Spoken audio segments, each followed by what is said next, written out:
haven't liked what I've seen from Ron Hextall this offseason, but I liked at least one thing that I heard from him yesterday. Good morning to you. Good Friday morning. I'm Dejan Kovacevic of DK Pittsburgh Sports. This is Daily Shot of Penguins. Comes your way bright and early every weekday if you're into football and or baseball. I also offer up daily shots of Steelers and Pirates, the other two teams I cover. Hextall made himself available yesterday, a day after making a change at goaltending coach, firing Mike Buckley, replacing him with Andy Chiodo. And he went into some of that, elaborating on the process that went into removing Buckley, how it actually took a while. There was a lot of deliberation, a lot of patience, a lot of interviewing, and they ended up going with their guy in Chiodo. And naturally, other subjects arose as well.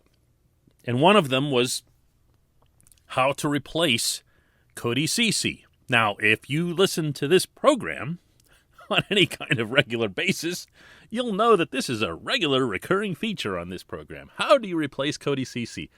I'm guilty, as charged, when anyone suggests that I am overinflating Ceci. Absolutely. Say whatever you want about that. But there is the not-so-small matter of actually doing it. They do have to replace him. They don't have a right-handed guy to do that. They don't have someone to pair with Mike Matheson. They don't have someone of his bulk, of his physicality, combined with his ability to skate the puck out of the zone. Did Edmonton overpay for him? Sure. I don't think anybody would argue that. Could the Penguins have kept him? Could they have? Sure. If they were so inclined. They didn't. So when Hextall was asked about replacing Ceci, instead of saying, well, I've got Chad Ruhwedel here, I've got Mark Friedman here. I mean, he did bring up their names. But he also made another point that I found a lot more compelling. We'll look to upgrade at any position. If we can upgrade on defense, we'll certainly look at it. We don't have much wiggle room in terms of cap space, so we'd have to get creative. But I think Freedy and Chad are both guys that we feel can certainly play in the league, along with a guy like Yuso and obviously P.O. So I think the other thing is, you look at guys like Petey and John Marino, and we think there's more there. They're both young players. There's more there than they gave us last year, and both, talking to them at year end, feel like there's more there. So we feel in some ways like, there's upside in those two players, which could really help solidify our defense. Did you hear that? No, not you. I'm talking to John Marino and Marcus Pettersson. Did you guys hear that? Because all of that was aimed squarely in your direction. This portion of Daily Shot of Penguins is brought to you by Fubo TV. The monthly cost of cable is over $200. Fubo TV is $65 a month to watch all the same channels, including AT&T Sportsnet Pittsburgh. No contract, no catch, cancel anytime. And right now, just for listening to a hockey program like this in August, our listeners get a 7-day free trial and 15% off your first month. Just go to FuboTV.com/DK. One more time, it's FuboTV.com/DK. I'm of the belief that I haven't been tough enough on the sophomore season that Marino had. And to an extent, the downturn in Pettersson's play from the previous year. I am a believer in both guys. I really am. I've been all over Pettersson, meaning in a positive way, since his arrival from Anaheim. But they both did descend this past season. And you know what? Neither of those two guys, both of whom are among the most intelligent athletes you'll encounter anywhere, would deny that. because they're also their own harshest critics. Marino, when he burst onto the scene with Pittsburgh, looked like he was like on a Cale Makar trajectory. And he was dominant at times, both ends of the rink, at everything. Now, he was held back, in fairness, by switching sides at one point and a lot of mixing and matching of partners. But ultimately, he wasn't as good as he was the previous year. Pettersson, who I happen to think is better suited for a partnership in which he's the aggressor, meaning the one who is taking the puck up ice. Not that Mike Sullivan ever allows any of his defensemen to not do that. But Pettersson's always at his best when he's roaming a little bit more.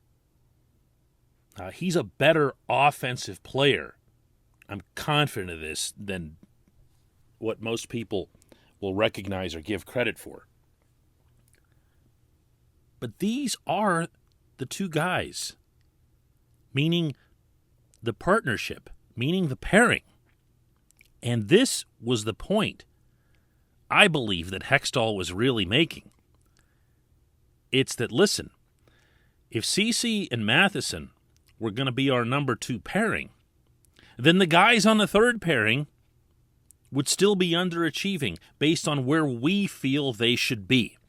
That's a point that resonates with me. That makes sense. Everything I've said about Ceci to date was predicated on the idea that he'd be the second pairing guy. But these two young defensemen really should be that. The Penguins have a significant amount of cash tied up in both Marino and Pettersson. I shouldn't say tied up. That sounds mean.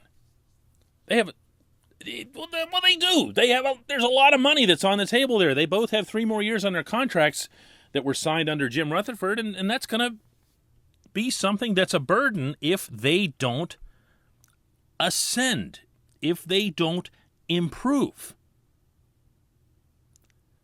So if the Penguins' overarching mindset here was, look, we're going to hang on to these 2 kids. We're not moving them. We're not going to use them as some sort of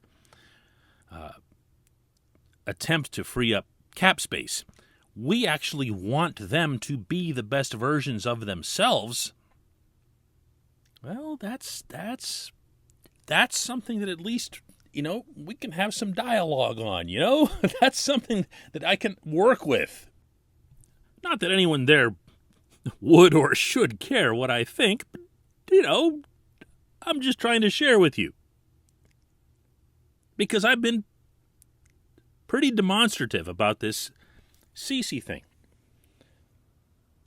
And if your emphasis there is, listen, we're going to go with, the obvious top pairing of Chris Letang and Brian Dumoulin, and we want this second pairing to be something that we can really build around. For when Letang and Dumoulin maybe aren't going to be those guys, maybe Marino and Pettersson are. Now, you still have the elephant in the room, and that is that somebody's got to pair with Matheson. Maybe Mike Sullivan says, listen, it's the third pairing. Let's go for someone who plays the simplest, cleanest game of any defenseman on the team. And Chad Ruhwedel, already signed for next year. And you go with him as your third pairing right-handed defenseman. If he doesn't work out, you do have Mark Friedman. You still have Juuso Riikola, who you really don't want moving from side to side, but he's still under contract, so you'd have your 7 and 8. Sometimes, it just helps to hear what it is that they're thinking so you can at least consider it. Believe me, I am by no means saying that the Penguins shouldn't have made Ceci a priority. All of this would have been a heck of a lot simpler with him, and as I've stated many times, they needed him more than they needed the Anaheim guy. And I will remember his name at some point. I really will. In fact, I might even look it up during this break and get back to you. When we come back, just one question.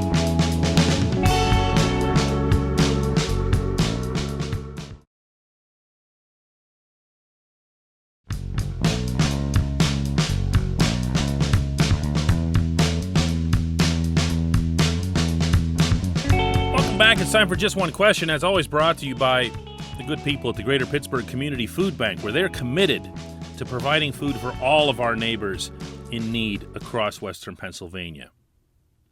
$1 from you is all it takes for them to produce 5 full meals. $1. Talk about efficiency. Go to pittsburghfoodbank.org to find out how they do this. pittsburghfoodbank.org. Today's question comes from John, who asks, with Hextall being new to the Penguins organization and maybe having less emotional connection to the history of Malkin and Letang, do you think this changes the upcoming contract negotiations, or are people more powerful pulling the strings? Some of that sounds, maybe you didn't intend to word it this way, but some of that sounds really sinister. People more powerful pulling the strings. There's always involvement from ownership to some degree or other in all major decisions for all teams in all sports at all levels. That's just how it goes. It's not a matter of owners butting in or getting involved. They literally own the franchise. They can do that sort of thing. Hextall being new to the organization, sure, he's not going to have the same sense for what Letang and Malkin mean to the city, to the team, to the fan base, to the business component, which should never be ignored. And I'm not saying that in any cynical kind of way. But one of the reasons that the Penguins have enjoyed the sellout streak that they have is that they've had this core. It's not just Sid. When you have star players, you have star attractions, particularly to casual fans, to businesses that are looking to entertain and buy suites and things like that we don't tend to talk about much in the sports writing world, but are a very, very real thing. Those are influential. Now, I'm going to sound really bad by suggesting that that's why the Penguins would want to keep Malkin and Letang. I'm really just making the point here that owners do get involved in these things. My understanding from the Penguins themselves is that they're committed to finding a way to get both of them signed to extensions. They don't want either of them walking into a lame duck year. They want both of them, if possible, to spend the remainder of their respective careers in Pittsburgh, if it can be worked out. We'll see how it goes. When you look at the contract that Alexander Ovechkin just signed in Washington, it was a 5-year extension with an AAV of $9.75 million. I'm here to tell you right now, that ain't happening. That would make 0 sense for this franchise. Ovechkin is in a maybe different spot in D.C. because he's going to be chasing Wayne Gretzky's goals record. He's in a market that, while it's become a terrific hockey market, some could argue that it took a while to get there. And maybe if there weren't the superstar draw there, that it would fall off to where it was before. But the Penguins won't be paying Malkin or Letang that kind of money. What they'll do instead, I believe, is approach both of them individually, obviously, and say, listen, we respect and appreciate everything you've done. We'd like to keep you here. We'd also like to, surround you with some talent. And we'd like to get you another chance to win. You guys have told us this is where you want to be. This is where you want to win again, that you want another crack at it. Let's do it together. Let's figure it out. Don't worry about what they did in Washington. We're not Washington.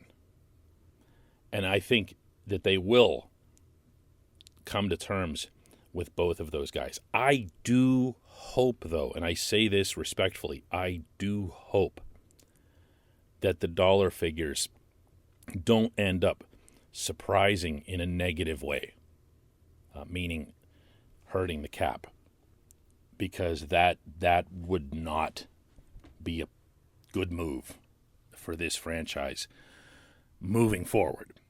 I appreciate the question, John. I appreciate everybody listening to Daily Shot of Penguins, not just today, all week long. It's amazing the amount of listens and the amount of feedback that we get to this show when there's really nothing going on right now. But that tells you a lot about hockey fans in Pittsburgh and people who follow the Penguins everywhere. We'll do this again on Monday.